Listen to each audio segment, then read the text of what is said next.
ഈ കല്ലുവെച്ച നുണ സത്യമെന്ന മട്ടിൽ അവതരിപ്പിക്കാനുള്ള അസാധാരണ സിദ്ധി നമ്മുടെ മുഖ്യമന്ത്രിക്കുണ്ടെന്ന് നേരത്തെ പറയുകയുണ്ടായി. പക്ഷേ എല്ലാവരും പഠിച്ച് പറയുന്ന ആൾ എന്ന് സ്വയം പറയുകയും എല്ലാവരാലും പറയിപ്പിക്കുകയും ചെയ്യുന്ന ഒരാളെന്ന നിലയിൽ മുഖ്യമന്ത്രി ആയിരിക്കുമ്പോഴെങ്കിലും പറയുന്ന കാര്യങ്ങളുടെ ആധികാരികത ഉറപ്പുവരുത്താനുള്ള പ്രാഥമികമായ ഉത്തരവാദിത്വം ഭരണഘടനാപരമായി തന്നെയുണ്ട്.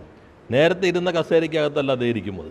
ഒരു മുഖ്യമന്ത്രി സ്ഥാനത്തിന് ചേർന്ന പ്രതികരണമായിരുന്നില്ല ഇന്ന് അദ്ദേഹം മാധ്യമങ്ങളോട് നടത്തിയത്.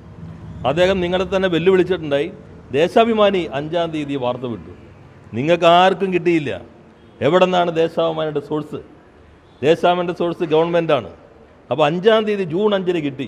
അതിൻ്റെ അർത്ഥം ഗവൺമെൻറ് അപ്പോൾ മുഖ്യമന്ത്രി ദേശാഭിമാനി മാത്രമേ വായിക്കുന്നു എന്നറിയുന്നതിൽ ഏറെ സന്തോഷമുണ്ട്. ഇപ്പോൾ നിങ്ങൾ നോക്കൂ, ഇത് അതിന് മുൻപ് ജൂൺ 3-ന് വന്ന മാതൃഭൂമി പത്രമാണ്. ജൂൺ 3-ാം തീയതി വന്ന മാതൃഭൂമി പത്രമാണ്. അപ്പോൾ ഈ മാതൃഭൂമി പത്രത്തിൽ അദാനി കമ്പനിയിൽ MSCക്ക് ഓഹരി പങ്കാളിത്തം പരിഗണനയിൽ ഈ വാർത്ത ജൂൺ 3-ന് മാതൃഭൂമി പത്രത്തിൽ വന്നിട്ടുണ്ട്. അതിന് മുൻപ് അതിൻ്റെയും സോഴ്സ് അപ്പോൾ ഗവൺമെൻറ്റാണോ അതിൻ്റെ സോഴ്സ്? അന്നത്തെ ഗവൺമെൻറ്. അതിന് മുൻപ് ജൂൺ 1-ന് തന്നെ ET എക്കണോമിക് ടൈംസിൻ്റെ ഇൻഫ്രയിൽ ജൂൺ 1-ന് തന്നെ ഈ വാർത്ത വളരെ വിശദമായി വന്നു കഴിഞ്ഞിട്ടുണ്ട്. അപ്പോൾ വളരെ അടിസ്ഥാനരഹിതമായ കാര്യം കഴിഞ്ഞ ഗവൺമെൻറ് എന്തോ ചെയ്തു വെച്ചു, അത് ദേശാഭിമാനിയിൽ മാത്രം വന്നു. എന്നിട്ട് അദ്ദേഹത്തിൻ്റെ ശരീരഭാഷയും നിങ്ങളുടെ വെല്ലുവിളിക്കുമ്പോഴൊക്കെ നിങ്ങൾ കാണുകയുണ്ടായല്ലോ. മറ്റാർക്കും കിട്ടിയില്ലല്ലോ. അപ്പോൾ നിങ്ങളാരും സ്വാഭാവികമായിട്ടും പെട്ടെന്ന് നോക്കുന്നത് ഇത് ചർച്ച ചെയ്ത് കഴിഞ്ഞാൽ ഞങ്ങൾ അതിനുശേഷം ഞാൻ നോക്കുമ്പോൾ ഇതെല്ലാ പത്രങ്ങളിലും നേരത്തെ വന്നു കഴിഞ്ഞിട്ടുള്ള കാര്യമാണ്.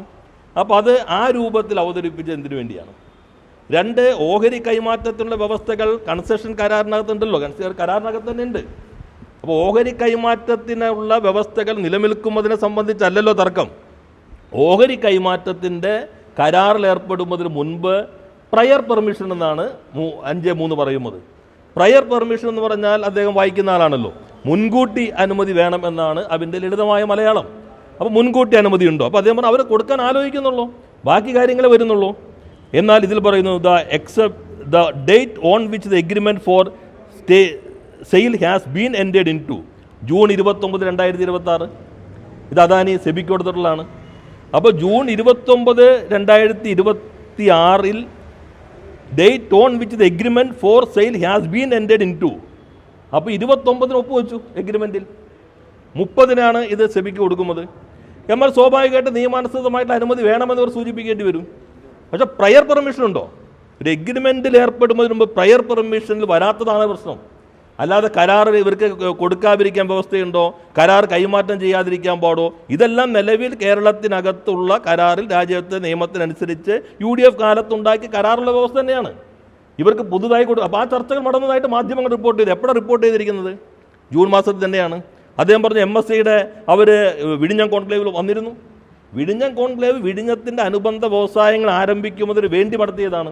ലോജിസ്റ്റിക് പാർക്ക് മറ്റു കാര്യങ്ങളെല്ലാം വേണം. ഇനി അദാനി ഗ്രൂപ്പിന് 25% മുകളിൽ ഓഹരി കൈമാറ്റം ചെയ്യുന്നതിന് കൺസെഷൻ നിലവിലുള്ള കരാറിനകത്ത് വ്യവസ്ഥയുണ്ട്. ആ വ്യവസ്ഥയിൽ വളരെ സ്പെസിഫിക്കായിട്ട് പ്രയർ പെർമിഷൻ എന്ന് പറഞ്ഞിരിക്കുന്നു. അപ്പോൾ അത് ഞങ്ങൾ അറിയിച്ചില്ല എന്നാണ് മുഖ്യമന്ത്രിയുടെ ഫേസ്ബുക്കിൽ വന്നിട്ടുള്ളതിൽ.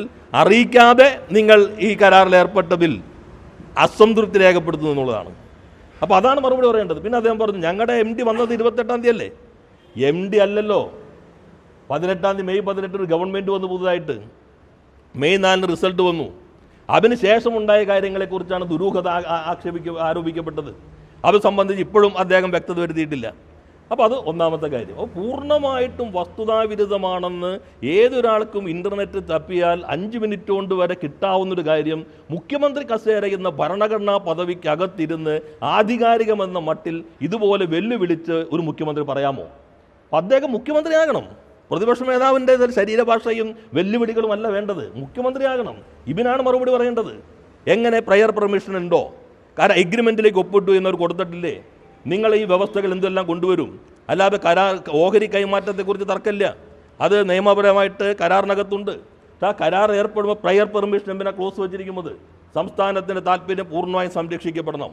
അപ്പോൾ അത് സംരക്ഷിക്കപ്പെട്ടിട്ടില്ല എന്നുള്ളതാണ് ഏറ്റവും പ്രധാനപ്പെട്ട കാര്യം. അതിൽ അദ്ദേഹം വസ്തുതയെ നേരെ ശ്രദ്ധ തിരിക്കാൻ വേണ്ടി പൂർണ്ണമായും പ്രസക്തമല്ലാത്ത ഏതെങ്കിലും കാര്യം ഉന്നയിക്കുക എന്ന താർക്കിക ബുദ്ധി വളരെ ശക്തമായി പ്രയോഗിക്കാൻ ശ്രമിക്കുന്ന ഒരു രീതിശാസ്ത്രം നമ്മുടെ ഇപ്പോഴത്തെ മുഖ്യമന്ത്രിക്കുണ്ട്.